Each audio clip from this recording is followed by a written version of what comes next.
Evan Hale liked quiet mornings on Outpost Hera 7.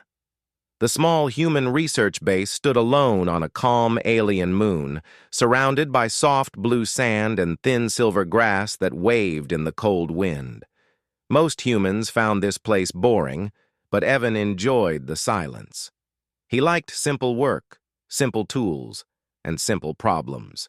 Today, he was repairing the long communication antenna on the east side of the station, humming softly inside his helmet. He did not know he was being watched. Far above him, sitting on the curved metal of the tower, a tiny alien girl peeked over the edge with bright golden eyes. She was so small that her entire body could stand on Evan's palm with space left. Her wings, thin like crystal, reflected the morning light. Her name was Lyri, and she belonged to the Nivari people.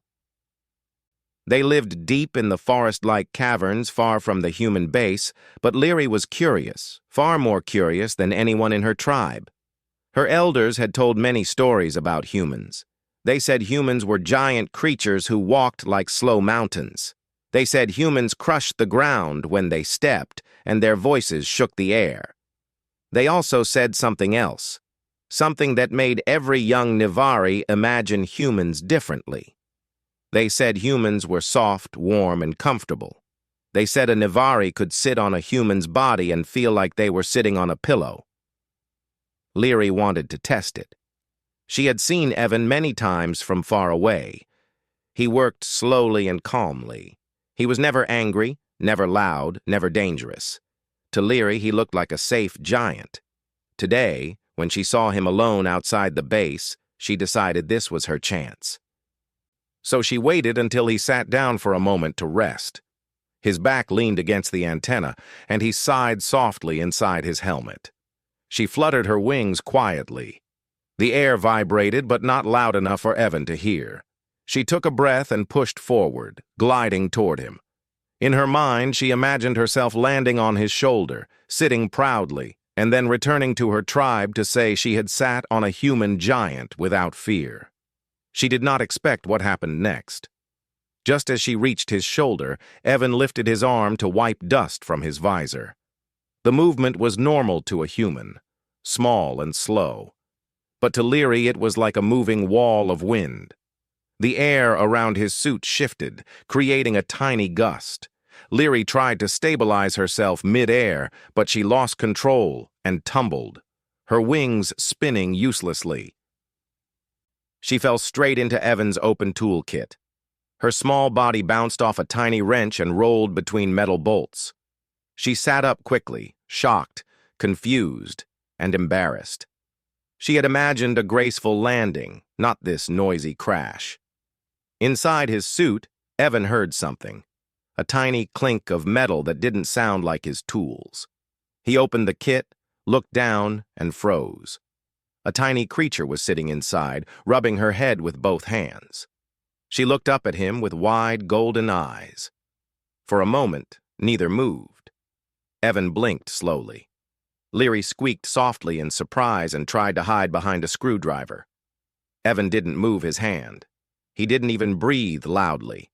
He only whispered one word inside his helmet, even though she couldn't hear it. Wow.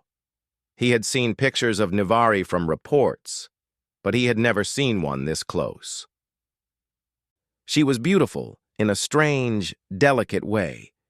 He could see her small chest rise and fall quickly as she panicked.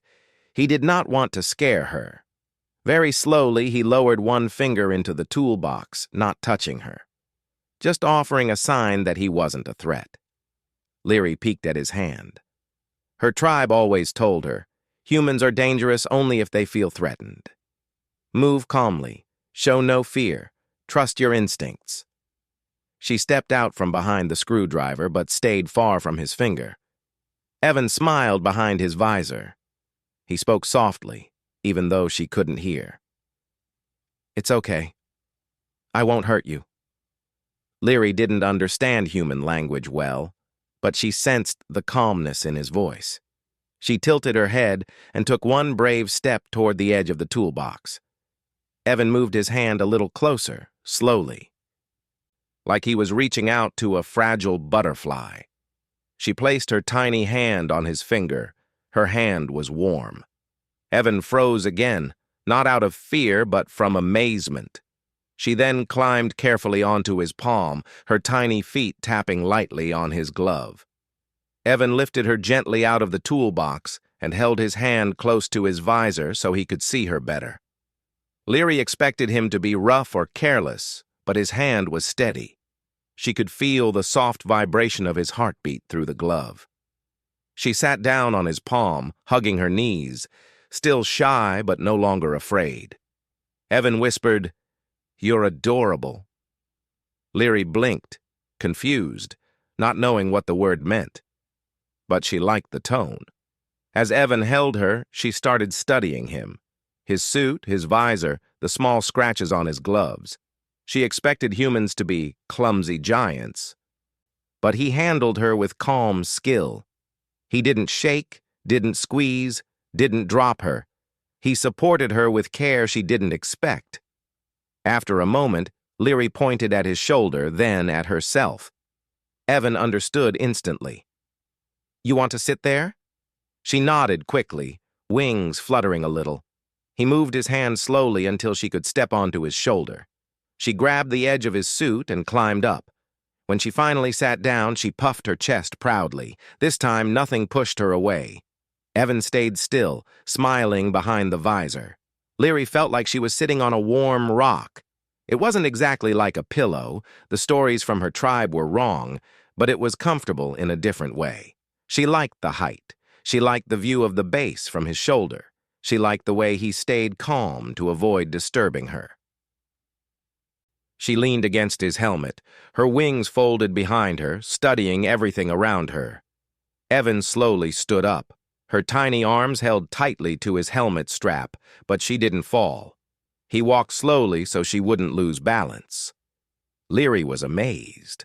She thought humans shook the ground when they walked, but Evan moved gently, almost quiet. He checked the antenna again, pretending to work, but he kept glancing at her. She looked so proud sitting on his shoulder, like she owned her new seat. Her legs dangled lightly, and every time the wind moved her wings, they shimmered in the light. After some time, Leary finally looked at his visor and tapped lightly, wanting his attention. Evan turned his head a little. She pointed toward the forest caverns, then pressed her tiny hand to her chest. She was telling him she needed to go home. Evan nodded and walked to a nearby flat rock. He leaned down and extended his hand again. She walked onto his palm without fear now. He lowered her to the ground gently. She jumped off his hand and fluttered her wings to slow her fall. She landed softly on the blue sand. Then she looked up at him again. She placed one hand on her chest and bowed. It was a Nivari gesture of respect and thanks. Evan felt something warm in his chest. Before she left, Leary tapped her cheek twice with her tiny finger. A Nivari promise. It meant she would return. Evan copied the gesture awkwardly, trying not to mess it up. Leary smiled, her first smile in front of a human giant. She lifted into the air and flew toward the distant forest. Evan watched her until she disappeared among the silver grass. He didn't know what this meeting would lead to. He only knew one thing. The tiny alien girl who fell into his toolbox by accident had just become the most interesting part of his quiet life, and she had promised to come back. The next morning, Evan woke to a soft light spilling over the blue sand of Outpost Hera 7. The wind was colder than usual, and the silver grass swayed in delicate waves. He was just finishing his breakfast when a familiar golden shimmer appeared near the edge of the base. Leary had returned. She hovered above the ground, her wings fluttering rapidly but gracefully. She looked more confident than the day before. Evan smiled and stepped outside, careful not to scare her. She landed lightly on his shoulder before he could even extend his hand. "Good morning," Evan whispered, not expecting her to understand. Leary tilted her head and tapped his helmet with her tiny finger, her own way of saying, "Good morning." Evan chuckled.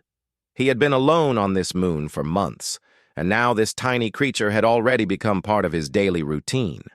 She looked around with bright curiosity, her golden eyes scanning the base, the blue sand, and the distant forest. "Ready to explore again?" he said softly. Leary squeaked excitedly and tapped his shoulder twice. Nivari for yes. Evan laughed inside his helmet. They moved together toward the damaged communication tower. It had been unstable since yesterday, but Evan had delayed repairs, not wanting to risk working with the tiny visitor around. Today, however, he needed her help, or so he thought. When they reached the tower, Leary hovered off his shoulder, inspecting the wires and bolts. She was fascinated by the large human machines. She could not lift anything, but she could slip into small spaces Evan could not reach.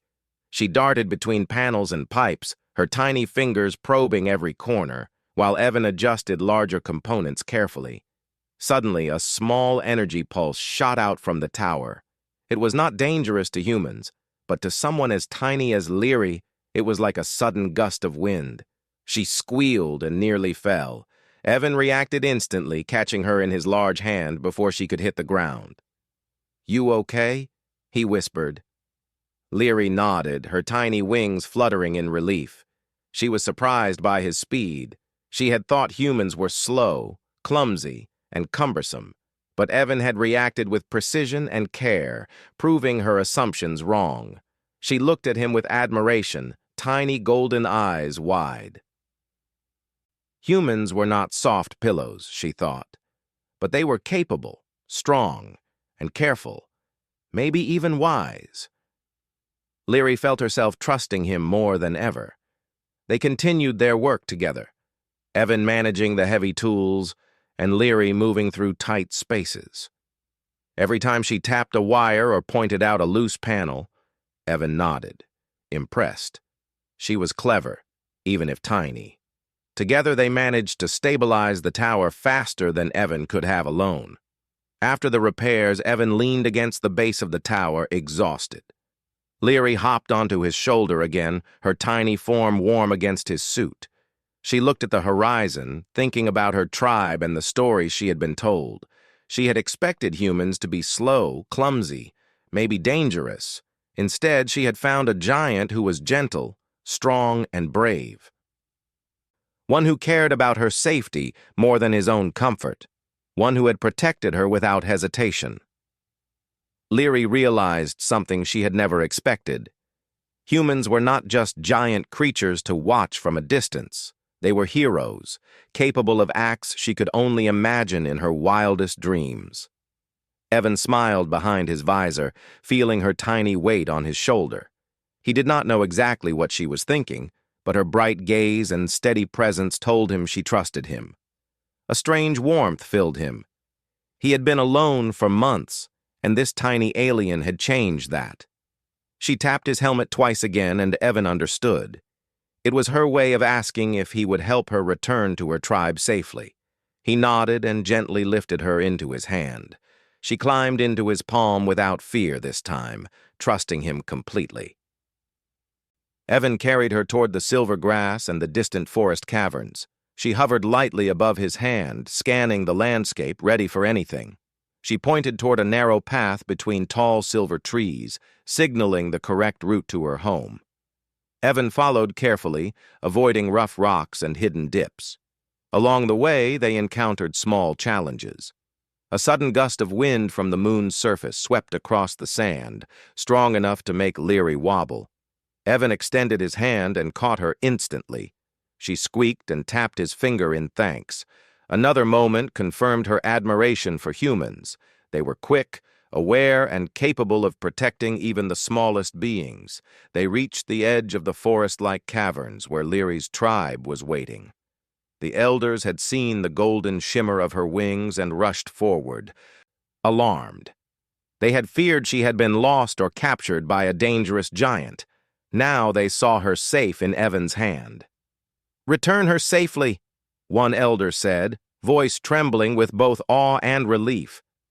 Leary chirped excitedly, gesturing to Evan with pride. She had chosen him, and she wanted her tribe to know this human was not just strong, but worthy of respect. Evan knelt slightly, allowing Leary to descend onto a soft patch of glowing moss. She scampered to her tribe, chattering rapidly about the human giant. The elders listened carefully, nodding as she described everything: the toolbox fall, the gentle hands, the careful movements, and the quick thinking. Evan stayed back, watching. He had never expected a moment like this. He had not imagined being part of an alien tribe's story. Yet here he was, a human who had earned trust and admiration simply by being careful, strong, and kind. Leary turned back and tapped his helmet twice, signaling her thanks once more. Then she gestured to her tribe, inviting them to approach him. The elders hesitated at first, wary of the giant human, but Leary's confidence gave them courage. Slowly, they stepped forward. Evan raised a hand, keeping his movements calm. The Navari elders inspected him closely, tiny eyes filled with suspicion and curiosity. He remained still, showing respect in the simplest way he could. After a tense moment, one elder nodded and stepped closer. Evan extended his hand slowly, palm up. The elder approached cautiously, then tapped it lightly with a small finger. It was a sign of acceptance, a promise of trust. The rest of the tribe followed. One by one, they approached Evan, touching his hand lightly, testing his reactions. Each time, Evan remained calm, showing patience and kindness. By the end, the entire tribe had interacted with him. They realized what Leary had discovered first. This human was not only safe, but remarkable. Leary hovered near his shoulder again, eyes bright with pride. She chirped softly, explaining things in her small language. Evan smiled and nodded as if he understood every word. Somehow he did. The tribe began to leave, heading back toward their homes deeper in the caverns. Leary stayed behind a moment longer, looking at Evan. She tapped his helmet, then her chest, then the ground, a promise that she would always return, and that humans and Navari could be friends. Evan felt a strange sense of satisfaction. He had not set out to make friends with aliens, nor had he expected to earn their respect. But through patience, care, and courage, he had become something more than a lone human on a quiet moon. He had become a hero in the eyes of a tiny alien girl and her people. As he watched them disappear into the glowing moss and silver grass, he felt a small tug in his chest. He knew life on Hera 7 would never be the same. Leary had shown him a world full of wonder, trust, and unexpected bonds. And somewhere in the distance, he imagined she was telling her tribe stories about the giant human who had caught her from falling, protected her, and earned her friendship in ways no one had ever imagined. For the first time in a long while, Evan felt truly connected, not just to the world around him, but to life beyond himself, and he knew, without a doubt, that this was only the beginning of something extraordinary. As the sun set behind the distant mountains of blue sand, Evan returned to the outpost, smiling quietly to himself. Somewhere above, a tiny golden shimmer flew across the sky. It was Leary, keeping her promise. And for Evan, it was proof that even the smallest act of kindness could create an alliance that would last a lifetime. The quiet moon seemed brighter that evening, not because of the twin suns or the silver grass, but because of trust, courage, and the beginning of a friendship that bridged the gap between giants and tiny wings, between humans and Navari, and between two very different worlds learning to respect one another.